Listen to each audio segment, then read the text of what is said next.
अर्थात आज अध्यक्षपदाची महत्वपूर्ण निवडणूक आणि निवड प्रक्रिया जी आहे ती पार पडली आणि अध्यक्षपदी तुम्ही विराजमान झालेला आहात. सुरुवातीपासून सांगा, म्हणजे सहकार पॅनलमध्ये तुम्ही होतात, तुम्ही किती जण होतात, कशा पद्धतीने ही निवडणूक लढवली आहे?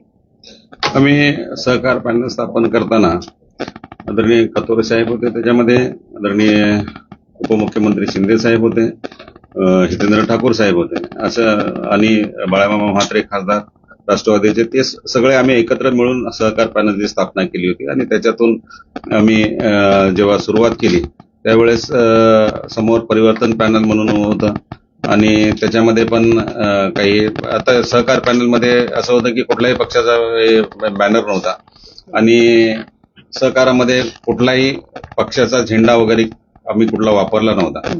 सहकारातून एकत्र यावं आणि ह्या बँकेचा चांगला विकास व्हावा, लोकांपर्यंत चांगल्या सुविधा पोहोचाव्या, लोकांना चांगल्या सोप्या पद्धतीने कर्ज उपलब्ध व्हावे, या सगळ्या कारणासाठी आम्ही सहकार पॅनल म्हणून एकत्र आलो होतो. अर्थात निवडणूक प्रक्रिया पार पडली आणि बऱ्यापैकी सहकार पॅनलने बाजी मारली. प्रतिष्ठेची ही निवडणूक ठरली, कारण की कधीच एवढं राजकारण या सगळ्या निवडणुकीमध्ये पाहायला मिळालं नाही. अगदी म्हणजे जे भाजपाचे प्रदेशाध्यक्ष आहेत ते वेगळ्या पॅनलमध्ये आम्हाला बघायला मिळाले. तुम्ही वेगळ्या पॅनलमधून निवडणूक लढवत होता, नेमकं काय चित्र होतं तेव्हा? चित्र म्हणजे असं होतं की भारतीय जनता पक्षाची इच्छा होती की आपण स्वतंत्र पॅनल करायचा, परंतु ते न झाल्यामुळं काही लोक एकत्र आले आणि सांगितलं की त्यांना आम्ही पूर्वी पण कल्पना दिली होती की आपण सहकार पॅनल एकत्रच सगळ्या पक्षांचं मिळून एकत्र पॅनल बनवू आणि त्या अनुषंगाने आपण या बँकेची निवडणूक लढू. शक्यतो ती त्यावेळेस तर तसं झालं असतं तर निवडणूक बिनविरोध झाली असती, परंतु काही लोकांनी ती निवडणूक करण्याचा प्रयत्न केला आणि दुसरं पॅनल स्थापन झालं. ठीक आहे, झालं ते झालं. त्याच्यानंतर निवडणूक आम्ही जिंकल्यानंतर आज अध्यक्षपदाची निवड होती. त्याच्यामध्ये आमच्या बरोबरच्याच लोकांनी अर्ज भरण्यात आला. परिवर्तन पॅनलचा उलट आम्हाला सहकार्य झालं.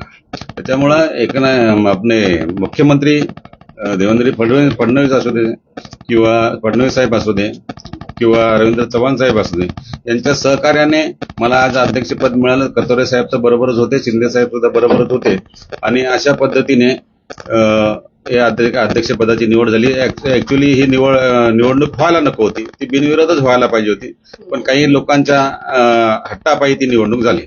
आता कोण गेम चेंजर ठरलं या निवडणुकीत, तुम्हाला काय वाटतं? कारण की दोन्ही बाजूला आम्हाला भाजपा पाहायला मिळाली, बऱ्यापैकी पदाधिकारी, वरिष्ठ पदाधिकारी. दोन्ही पॅनलमध्ये आमचेच लोक होते. काय असतं माहितीये का, आता मागच्या वेळेस रवींद्र चव्हाण साहेबांनी सांगितलं की सगळ्या लोकांना एकत्र आपल्याला तिकीट देता येत नाही किंवा प्रत्येकाला उमेदवारी देता येत नाही, त्याच्यामुळं दोन्ही पॅनलने आपापली ताकद आजमावली किंवा निवडणूक लढले आणि जे त्याच्यामध्ये काही लोक जिंकून आले त्यांचे 5 सदस्य निवडून आले होते.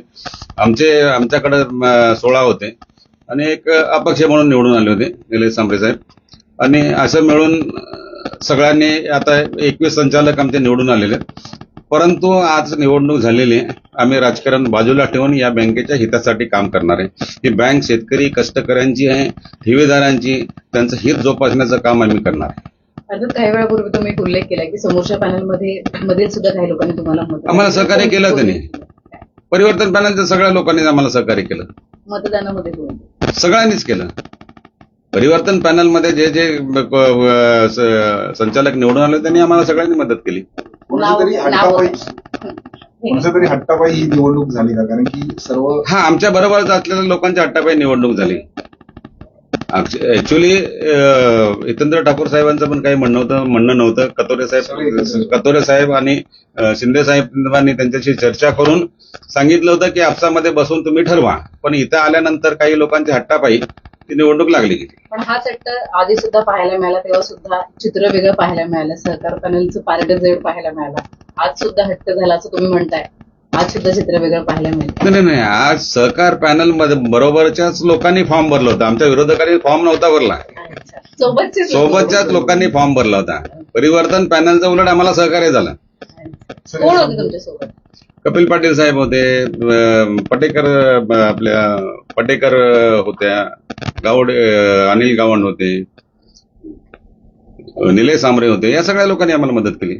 ओके, पण तुमच्यासोबत फॉर्म कोणी, आता इच्छा कोणी व्यक्त केली होती की अध्यक्ष व्हायचंय कोणी? सोबत कोण होतं तुमच्या? नाही नाही कोणाच्या बाबतीमध्ये विचारता तुम्ही? अध्यक्षपदासाठी नाही अध्यक्षपदासाठी तर आम्ही फॉर्म भरला होता ना, आम्हीच इच्छुक होतो. कारण तुमच्या सहकार सोबत कोण होतं अजून? 7 मध्ये कोणी तर. फॉर्म भरला होता आपल्या मनीष पाटील म्हणून आहे, राजेंद्र पाटील याच्या अगोदरचे जे चेअरमन होते या बँकेचे, त्यांच्या मुलांनी फॉर्म भरला होता.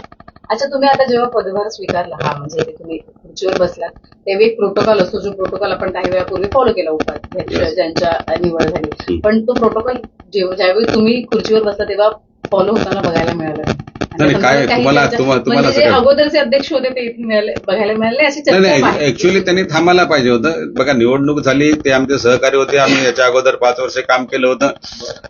निवडणूक झाल्यानंतर हे सगळं डोक्यातून बाहेर काढायचं असतं. त्यांनी ऍक्च्युअली थांबायला पाहिजे होतं. त्यांना काय झालं मला माहिती नाही, ते निघून गेले असतील, परंतु उद्या परत ते आमच्या बरोबर असतील अशी मी अपेक्षा करतो. नाराज होते.